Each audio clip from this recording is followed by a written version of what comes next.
Yo, where's the rest of the chapters? Where's the rest of the chapters? What the rest of the chapters, Amber? I got y'all. My bad.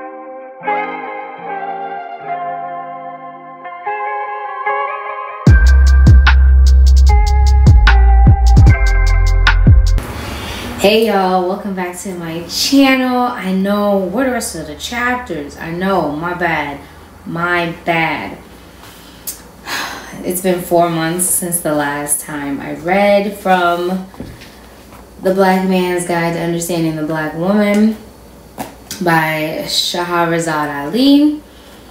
That's my fault. I'm gonna do better. As a matter of fact, this video is gonna be extra long because I'm just going to read the entire chapter 4, and I'm not going to break it down into parts because y'all be tired of waiting for me to post the next one, and understandably so. I've been a little slow on it. So let's dig into it. Chapter 4 is a bit long. It's from pages 35 to 52. Got something in my eye. It's from pages 35 to 52, and I got a good amount highlighted. So let's just dig right in while we got some sunlight, right? Chapter 4, the wedding, the beginning. Who can forget the beginning? That wonderful startup time referred to as the courtship and going together. During this time, the black man and the black woman cannot stay apart. It is too painful to be away from each other for an extended period of time. The black woman stares into the admiring eyes of the black man and reflects his loving gaze with worshiping innocence. Her eyes give the temporary and false promise that she will always remain in submission and feel lucky to have her man's love. She is agreeable, complimentary, affectionate, and giving. Nothing is too good for her man during this period. Life and love are sterling pure. More lies are told during this stage than will ever be told again. The black woman spares no expense or energy to convince the black man that she is the mate for him. Naturally, he believes her because he wants to. She makes him feel like a king. She is alluring and soothing. During a lengthy courtship, she is available and willing to try anything the black man suggests. Her flexible and happy behavior turns out to be a gross misrepresentation of how she really is. Let me close my window. Where was I? After the point when she feels confident she has the man, she starts to take a kind of inventory. She memorized and cataloged all of her man's little idiosyncrasies that she plans to change. She believes she will be able to change the black man by subtle prodding and sweet requests. Sometimes these changes are monumental rearrangements of his personality that he has had all of his life. Nevertheless, sorry. Had a little guilt just there. Woo. Nevertheless, she thinks that he can change, and she does not doubt that she is the one to change him. The black man knows nothing about this plan and believes that she accepts him as he is, just as he has accepted her. How many of us have gotten into a relationship with a man and was like, alright, there's a few things I would change here, and these are huge things. You just gonna have to be a whole different person. Like, I've been guilty of it. I'm a changed man. Look at the range, man. Whole new game plan. Anyway, when the black woman becomes busy with normal life activities, the first thing she gives up, eliminates, or sacrifices is loving attention to the black man. She believes that after she gets him, he is expendable and adult and should understand when she has more pressing things to do. If anything has to be squeezed in, it's him. While it is a natural occurrence for work, the house, and the children to take up a certain amount of time, it's not a natural occurrence for the loving attention to the black man to stop. The time may be shorter to express it, but it should not become more infrequent. It's not that she necessarily takes him for granted, it's just that she does not place the right value on his presence. In some homes, he walks into the house and is completely ignored. He He's often made to feel like an intruder in his own household, someone who is sometimes in the way. That's interesting because my mom, we've always greeted my dad as soon as he walks in the door. Like, it was like a thing. We had to stop what we were doing as soon as my dad came in the house, and we greet him and, give him a hug, give him a kiss. Hey, how's your day? And then we go back to what we were doing. In younger women, the courtship may be altered a bit in a thematic arrangement. If she has ideas about having some female macho equality, she might start out from the beginning letting the black man know that she has no intentions of catering to his every whim, or any of his whims. She doesn't think it's her responsibility, and she thinks that every man should do for himself like she does for herself. She has very prolific sounding explanations about why she feels the way she does. Take it or leave it. He should leave it. She does not feel that her attitude will have an impact on the success of the relationship. She is just exercising her options and believes her choices to be minor and harmless. She is interested in having a black man, but not interested enough to put on any special acts for him. The wedding ceremony. For the contemporary black woman, big, expensive, elaborate weddings are in. Their requirements are big ceremony, big church, big reception, big expensive wedding, big floral arrangements, big catered menu, big matching wardrobes for the attendants, big honeymoon, big ego production, and big cash expenditures. But this is the black woman's shining hour. She is the center of attention, the star, and her wedding is the public symbol of her wonderful life waiting ahead. It is a glorious tribute to her big announcement that I got him. That's in all caps, just in case you guys didn't get that from my voice inflection. I got him. It's in all caps. Later on, when viewing the videotape of this main event, it may be difficult for the black man to believe that his woman could orchestrate such a synchronized attraction, but now finds it impossible to get dinner on the table every night at a reasonable time. After the... I'm not married, so... Whew. After the honeymoon, the couple returns home to start living out the black woman's dream of married life. It is also at this time she completely relaxes and lets the black man know bit by bit that she expects him to carry his part of the load and make a few changes now that they're really married. Now comes the real deal. Few black women cross the threshold of marriage without a carefully outlined mental plan of how she intends to change her man to suit her wishes. She sees marriage as the contract whereby she can be herself. The wrong self.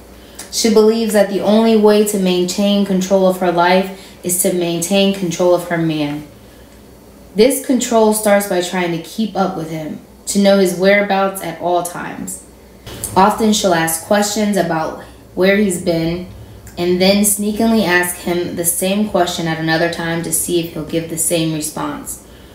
One of the worst mistakes the black man can make when living with a black woman is to start out telling her his every step he takes when he's not with her.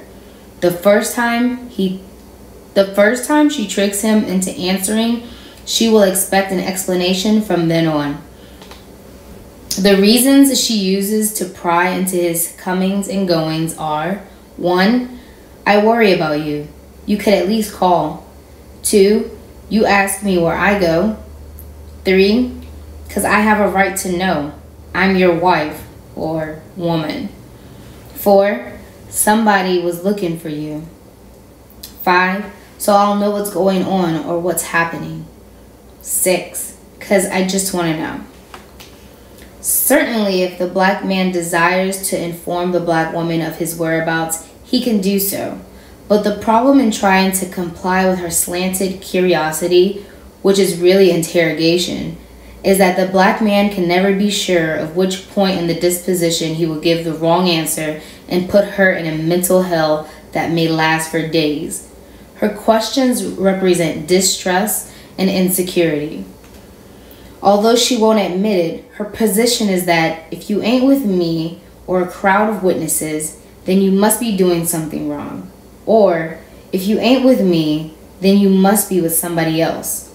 Or, how come you can't tell me where you were? She does not really believe that what she doesn't know can't hurt her. Everything hurts her. And she thinks it's the black man's fault. If the black woman would take a moment to be truthful and admit her fears and the root of her despair, she would have better communications with the black man. And honesty is what she says she wants. But she only wants it from one side, his. She is so angry with the black man that she does not want him to have the glorious experience of having a good woman. A good woman. The kind of woman who is in submission to her man and loves it. The kind of woman who obeys him because she wants to obey and not because she is forced into doing so. She does not know the luxury of relaxing and living her life for her black man and doing everything she can to make him happy. By letting the black man be the head of the family, she could revive him. And by getting behind him and supporting him, he could be free. The black woman cannot know freedom until the black man does. The wise say a man can rise no higher than his woman. Until the black woman makes a conscious choice to start respecting the black man, he will remain in his current condition and decline even more.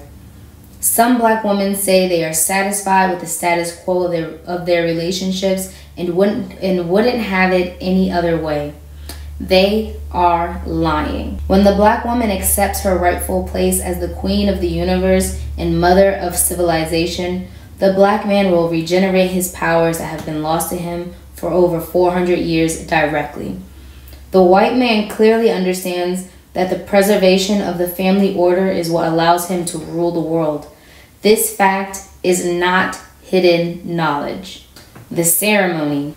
It was out of the caveman period that they devised the marriage rites, and each segment of the ceremony denotes a particular aspect of their life in the cave. It has no black cultural background in it. The following definitions explain how they came to use the seemingly timeless marital rites. The ring is symbolic of the rope / cord or vine used to tie up the woman, the bride, in order to conquer her, and it was used to bind her wrists and ankles while kidnapping her from her tribe. This was done by the groom. The ring bearer. He is the one who carried the extra rope. It took 2 to 3 men to pull this heist. The best man was the man who went with the groom to steal the bride. The throwing of rice is symbolic of the rocks and stones the family of the bride threw after the groom when the bride's screams awakened her family and they saw she was being taken. The honeymoon is symbolic of the cooling off period that followed the taking of the bride. The groom would take her up into the mountains or some far off place and keep her up there until she came into submission of him. Carrying over the threshold. He had to carry her because she would not walk in voluntarily. The maiden of honor is the woman in the groom's tribe, usually his mother or a friend, who helped the new bride adjust to and learn the ways of life in the new cave. The veil. It came into practice around 1500 as a form of spirituality, which was designed to keep evil spirits away from the face of the bride. Few black women know what they are doing when they plan and host a big church wedding. She doesn't care. She should take the time to use her own history to have a wedding ceremony and make up her own vows. With all of the black woman's profundities about what marriage means, it is just an agreement between a man and a woman to be together and work in the interests of one. It is a commitment concerning daily living between both families. The idea of separating, moving away, cleaving to each other is not the idea from the history of blacks. Blacks used to marry, set up housekeeping, or expand their present households into a larger base.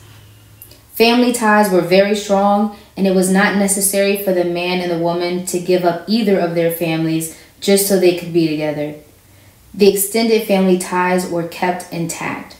This also allowed the elder women in the tribe to help guide and assist the wife in adhering to responsibilities of marriage. Today's Black woman does not want nor seek guidance about how to practice wifedom. She wants the separation so she can have the freedom to run her house any way she pleases, right or wrong.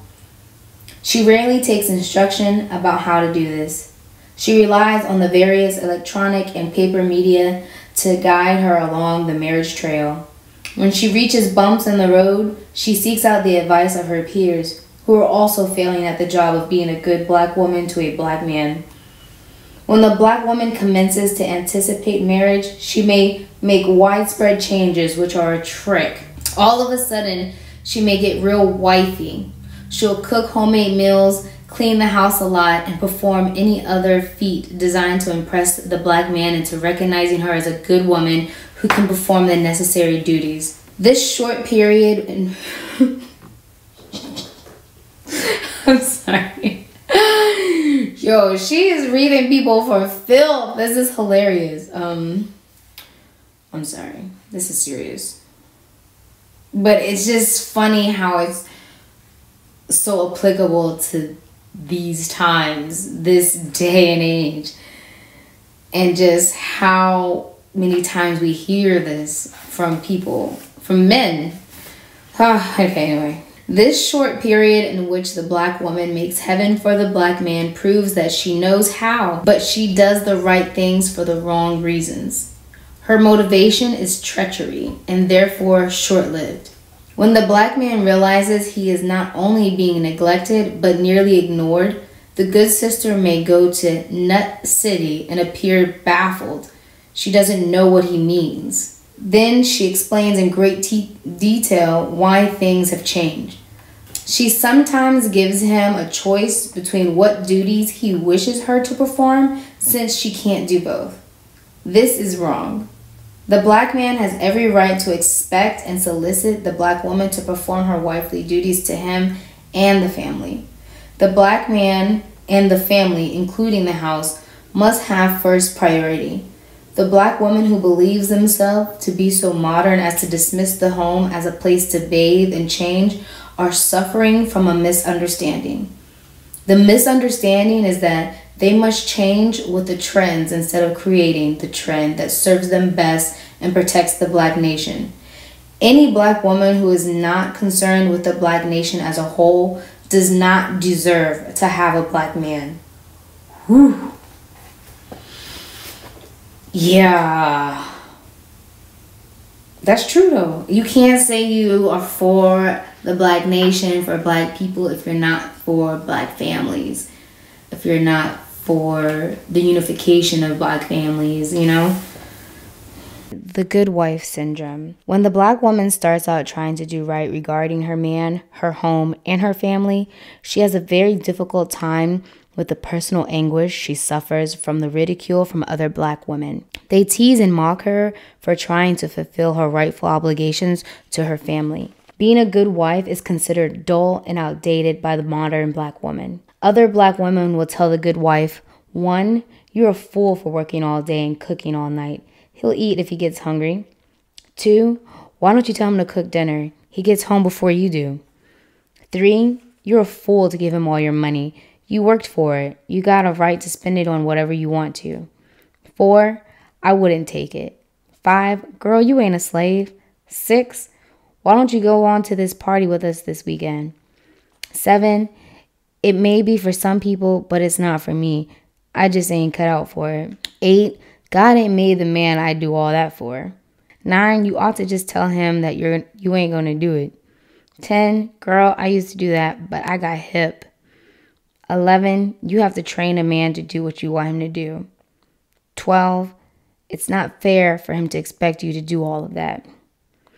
The above 12 remarks are just a sample of what they say in front of her face. Behind her back, they whisper, 1, that is the dumbest I've ever seen. 2, did you hear that shit? 3, girl, I bet he's having big fun while she's stuck at home. 4, I wonder what he's telling her. 5, did you see how he looks? 6, He got her in a real trick bag. 7, I don't know how they do it. 8, I ain't working myself to death for nobody. 9, she don't have no idea what's happening. 10, I don't know how she can go for that. It is a travesty for Black women to criticize other Black women who are married and trying to be a good wife to their man.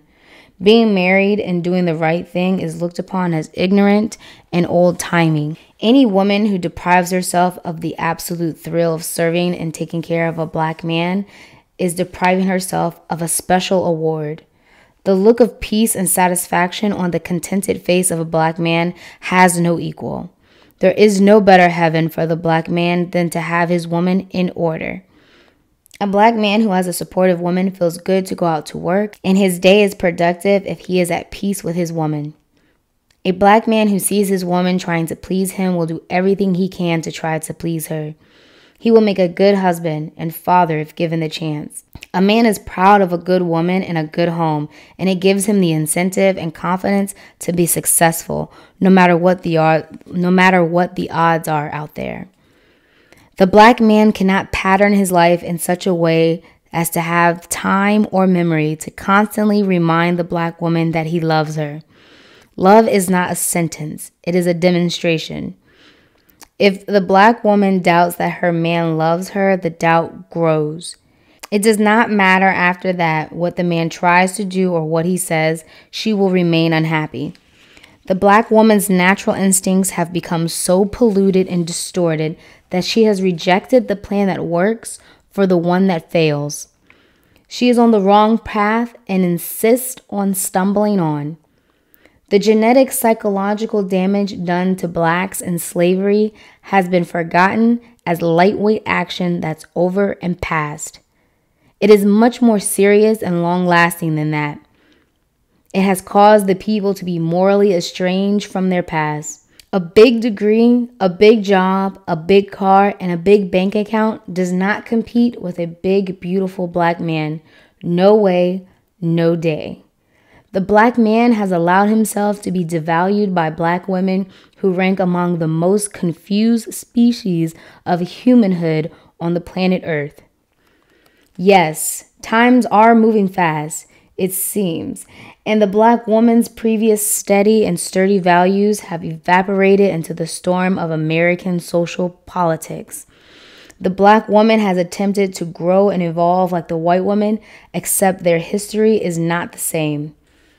It is entirely possible that hidden someplace in the Black woman's psyche is a tremendous fury and loss of confidence in the Black man because he was unable to protect her during slavery. Slavery robbed the Black man of his natural right to provide and protect his family.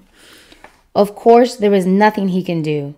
He felt as victimized as she, and his brain was equally wounded. The Black woman's pain and frustration is so great that the only vent she pursues for release is to fight against the Black man, the only man who really loves her. She knows that she is difficult to tangle with, but she thinks that this is what the Black man deserves for being so out of order himself. Part of her discomfort is that she thinks she has the solutions to the Black man's problems if he would only listen to her. By nature, the Black man cannot submit to the woman. When she considers the problems of the Black man, she continually looks outward. She lists oppression, depression, and obsession as a part of his failings.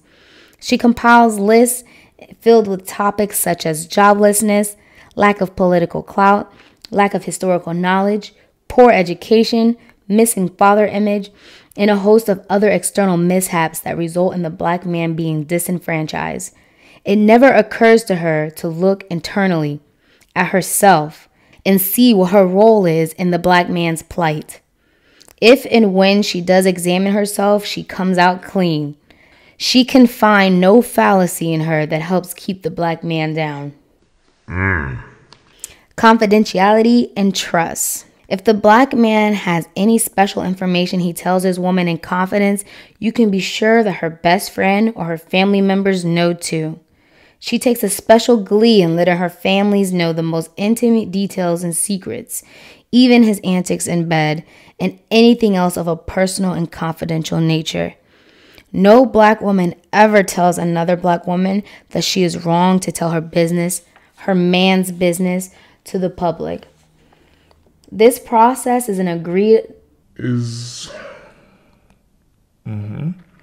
This process is an agreed and acceptable dialogue among black women. It is also certain that some of the information she tells her girlfriends ends up getting whispered into the ears of her girlfriend's man. She tells everything. Everything. No subject is too private or too sacred. Such is the warped agreement between black women and part of their secret society with mutual agreed upon rules and bylaws. This is a woman's only club that thrives daily. The membership consists of single and married women. They all do the same thing. They tell.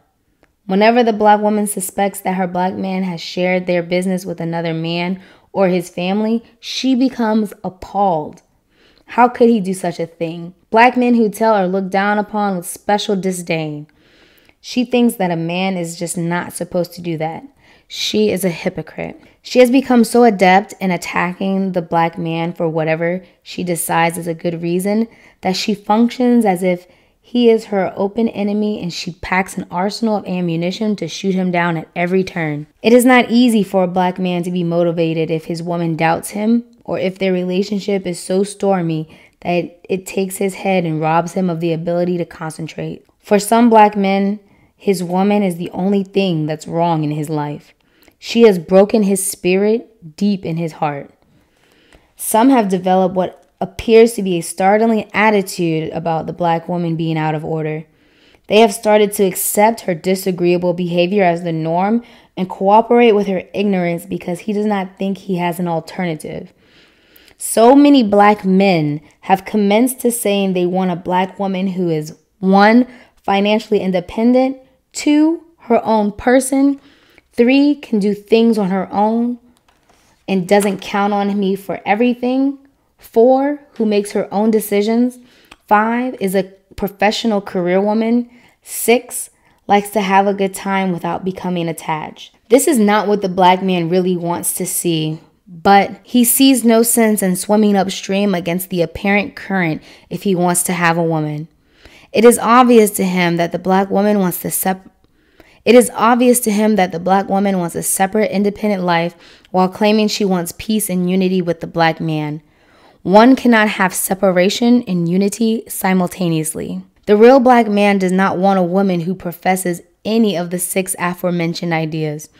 In his heart, he does not want this in his woman, but he is too convinced that this is his only option if he wants to be with her. On closer examination of the 6 postures of the new breed black woman, it is found that 1, financially independent black women make life easier on the black man because her wants and desires are so excessive and times are so difficult for a black man to earn enough money to support a wife and family that he generally agrees that it is a good idea if she has her own money. He doesn't have enough for himself.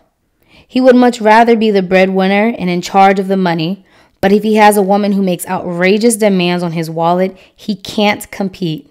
He knows she will never be satisfied with his provisions and therefore gives up his rightful place as chief of finance and budget. 2, her own person means she demands total control of her own decision-making processes.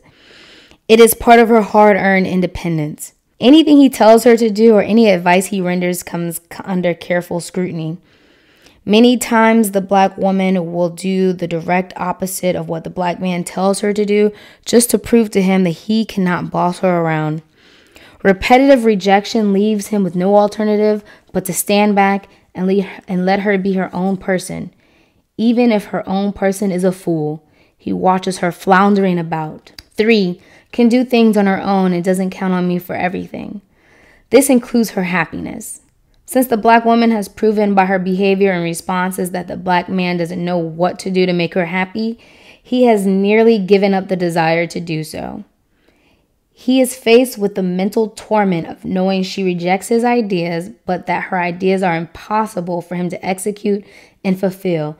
So it is best if she counts on her own self for her own happiness. She calls it freedom of choice. The black man calls it saving himself from endless hassles and debates, predictably ending with her having her way. 4. Who makes her own decisions. The black man consents to allowing the black woman to make her own decisions. He has learned that if he persists in trying to convince her to follow his advice, he has to be prepared to argue it out for days, or he can physically force his woman to submit. Physical force is covered in another chapter. The black woman's loose and ruthless tongue eliminates the black man's alternatives. He cannot outtalk her unless she stops to listen. Therefore, he lets her have her way. A strange thing happens next.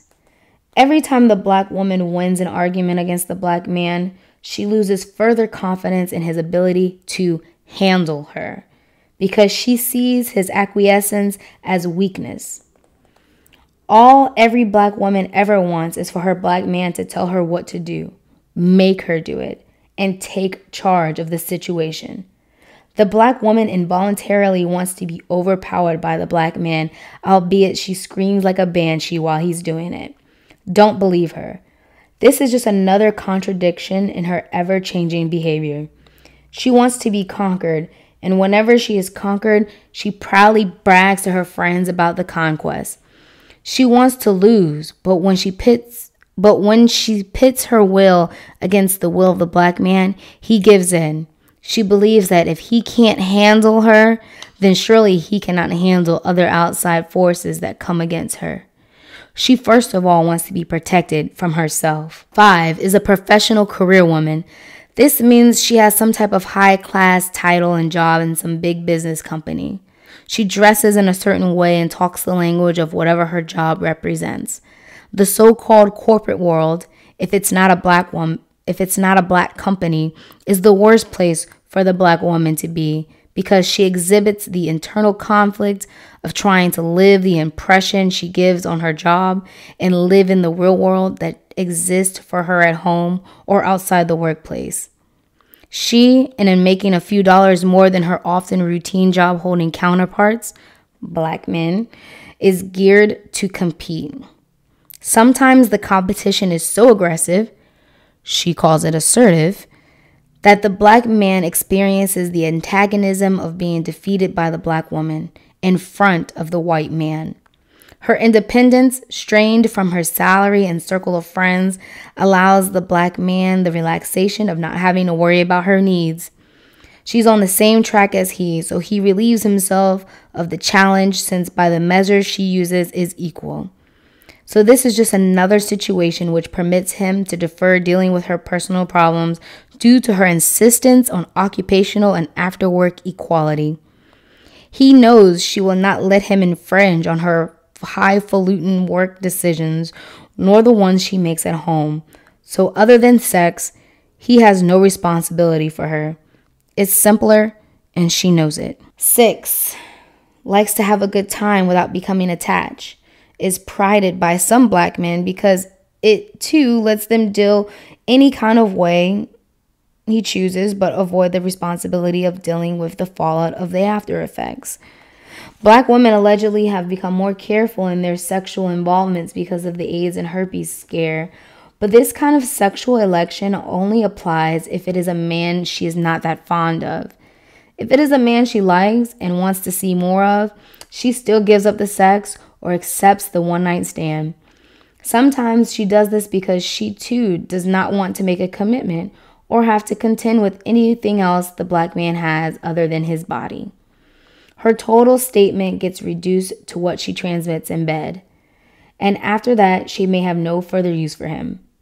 Partying, going out, and sex are the only things a black man and black woman can have if they do not commit to each other and try to build a long-lasting relationship. The black man who knows full well these days that the black woman is filled to the brim with personal problems does not always feel like going through all the changes required of him to tame the woman. So they both agree to just participate in what they consider the good parts of a relationship and dismiss the other parts as just a way to bust a groove. These few surface points are made to demonstrate that the black man is in charge of the black woman any way it's examined, because it is he who opens the channels by his permission to allow her to do the things that she does. This is a mistake, because a man can rise no higher than his woman. The women in any civilization are indicative of the condition of the men. The black woman is only reflective of the black man's failure to do his job, which is to take charge of his woman. So if the black woman is troubled, so is he. No matter how he sciences it up, that he doesn't have anything to do with it, or that she won't give him permission to execute his will. She has lost her memory, and she does not remember how to agree. Woo! Y'all, that's chapter 4. What y'all think? First of all, she be reading people for filth 30 years later. And that's insane how a lot of these talking points still apply, and especially in the black community when it comes to relationships. So I'm interested to hear what you guys have to say about it in the comments. I think this is a great chapter to discuss. So let's talk about it. Let me know what y'all think. All right? Thanks for watching. And chapter 5 is social integration, dating and marrying the white man. So I can't wait to hear what she has to say about that. Hope you guys are interested too, and I'll see you in the next video. Bye.